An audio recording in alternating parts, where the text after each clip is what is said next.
Vocês viram, chat? Hoje eu acordei cheio de mensagem. Porque o senhor Moura me citou no vídeo dele. O que é algo muito bizarro.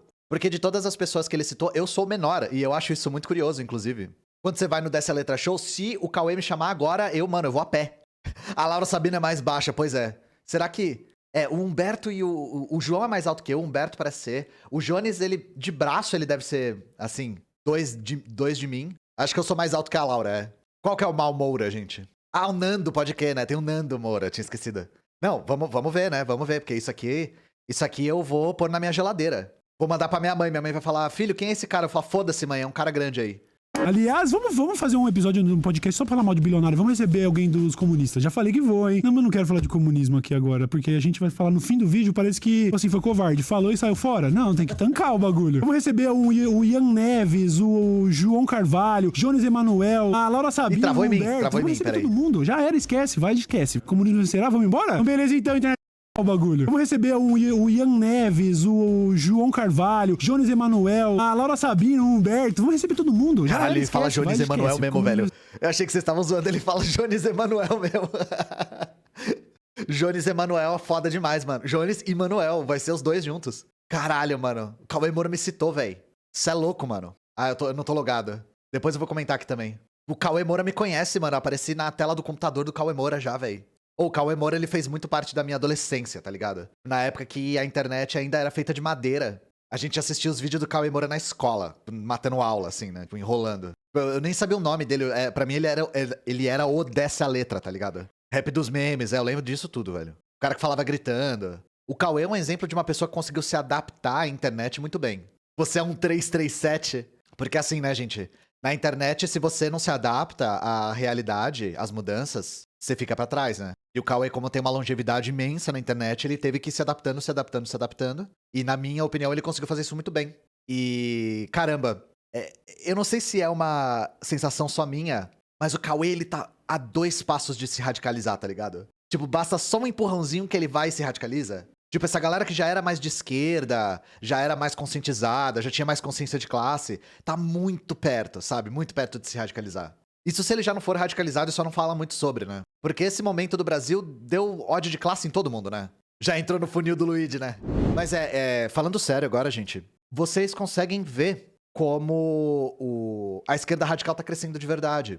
Como o comunismo tá crescendo de verdade. Porque se vocês voltarem 10 anos e tal, quantas vezes vocês tinham ouvido a palavra comunismo? Quantas vezes vocês tinham ouvido pessoas falarem em público que são comunistas, que lutam pela causa comunista, que são marxistas e leninistas, que têm grandes canais na internet? Isso é recente. E assim, a gente tá começando a ocupar um espaço, todo mundo que o Cauê cita no vídeo, eu, o João, o Humberto, a Laura, o Jones, a gente tá ocupando um espaço que a gente tá começando a ficar difícil de ignorar. Não tá mais tendo como ignorar a nossa criação de conteúdo. E na minha leitura, isso só tende a crescer. Só tende a crescer. A gente vê pessoas criando conteúdo todos os dias e surgindo canais novos todos os dias. E aí, gente, nós como marxistas, a gente faz sempre uma leitura material da realidade, né? Isso não é por acaso. Foi como eu falei num outro corte, nós entramos numa crise sem precedentes do capitalismo. A partir de qualquer crise cíclica do capital, as primeiras pessoas a sentirem na pele essa crise são os trabalhadores, são as pessoas que perdem emprego, não conseguem encontrar um emprego, perdem o poder de compra, começam a ter dificuldade para se alimentar. Essas pessoas sentem na pele. A classe trabalhadora sente na pele. E nesses momentos de crise, a classe trabalhadora busca se radicalizar, se organizar, busca respostas. Então, nós observamos esse crescimento do comunismo não só por conta de uma reorganização das forças partidárias, dos movimentos sociais no Brasil, mas também porque a crise econômica impulsiona a consciência de classe da classe trabalhadora. Eu tenho certeza que muita gente aqui no chat já se identificava com a esquerda, mas depois de observar a ascensão, depois do golpe, depois de observar a ascensão do fascismo no Brasil, depois de observar o Brasil retornar para o mapa da fome, a maneira como a pandemia foi gerida, pensou, não tem mais como conciliar, não tem mais o que fazer, a gente tem que buscar uma ruptura, não dá mais para conversar. A gente tentou por anos conversar com o outro lado e olha o que o outro lado está fazendo. O outro lado não pestanejou em pouquíssimos anos desmontar tudo que foi conquistado. Tudo do pouco que foi conquistado. Então isso deve ter radicalizado muita gente.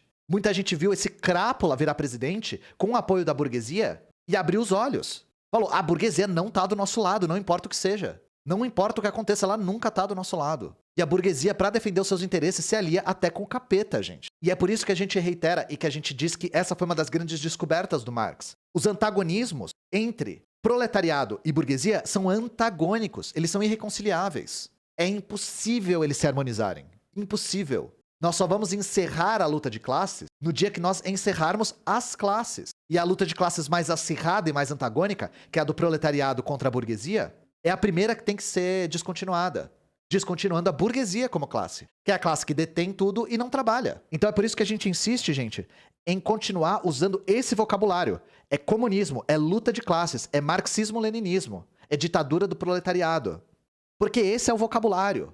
A gente é muito contra mudar esse vocabulário para fazer uma espécie de rebranding do marxismo. A gente não acredita nessa via, tá? Porque a gente acredita, e todo marxista-leninista acredita nisso, a gente acredita que fazer um rebranding é cair no jogo da direita. É você sucumbir, é você capitular perante as mentiras que a direita conta sobre o comunismo. Porque o argumento é, a classe trabalhadora tem medo do comunismo porque falam que comunismo come criancinha. Ora, e você vai capitular perante isso? Você vai falar, não, então eu vou mudar o comunismo pra não dar medo de que comunismo come criancinha pra classe trabalhadora? Não, porra!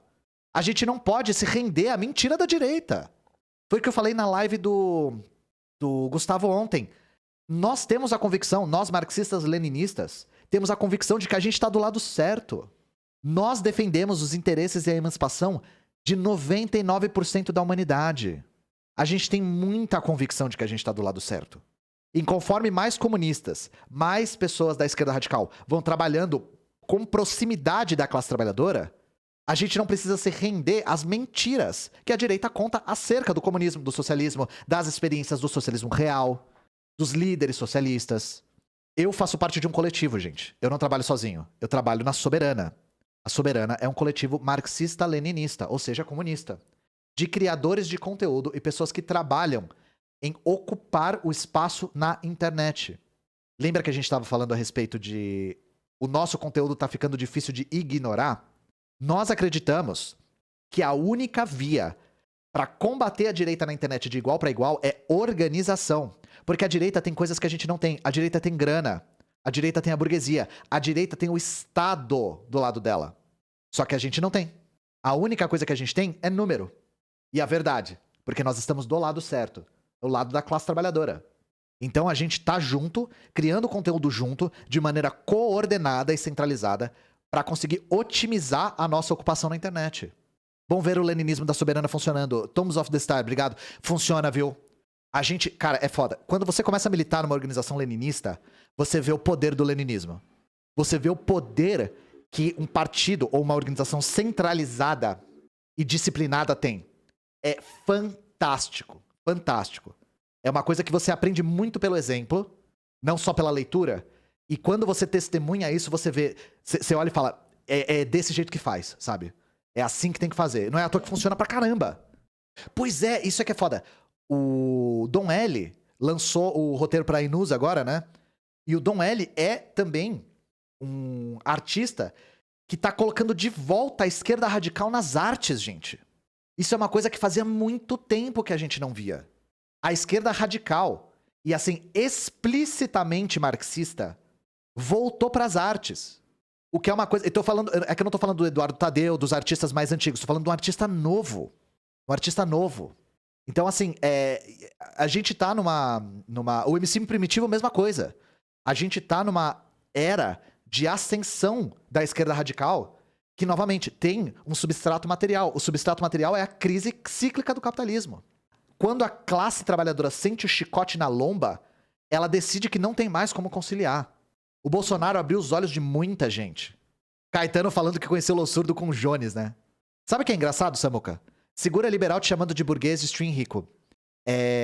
O mais engraçado é que a galera que me chama de burguês não faz a menor ideia do que significa ser burguês.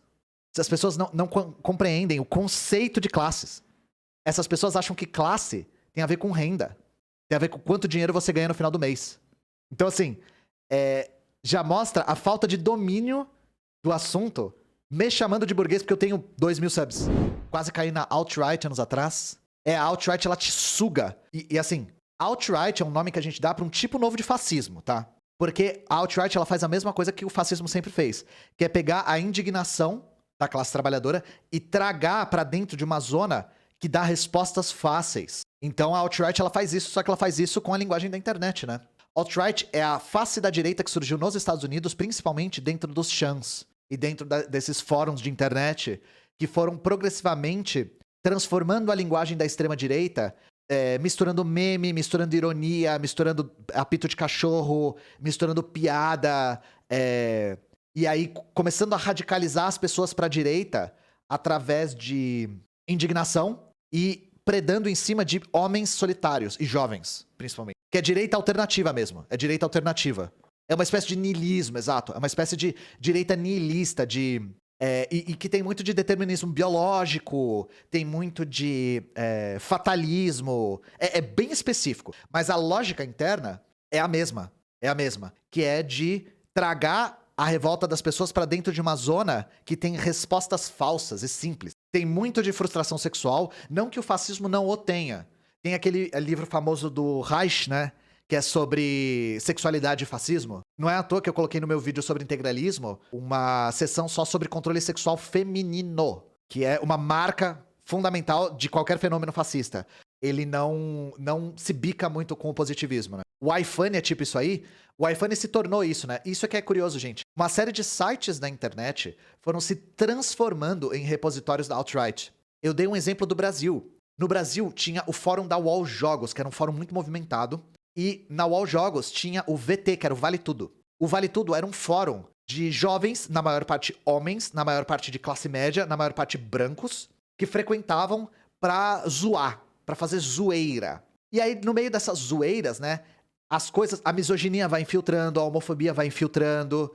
E aí, depois que nós tivemos as jornadas de junho, o golpe contra Dilma e a ascensão do Bolsonaro, o VT virou um repositório de extrema-direita, de neonazistas mesmo. E aí ele teve que ser fechado. Então essa direita, ela começou a ocupar a internet com essas críticas de odiar feminista, odiar LGBT, odiar movimento negro, odiar...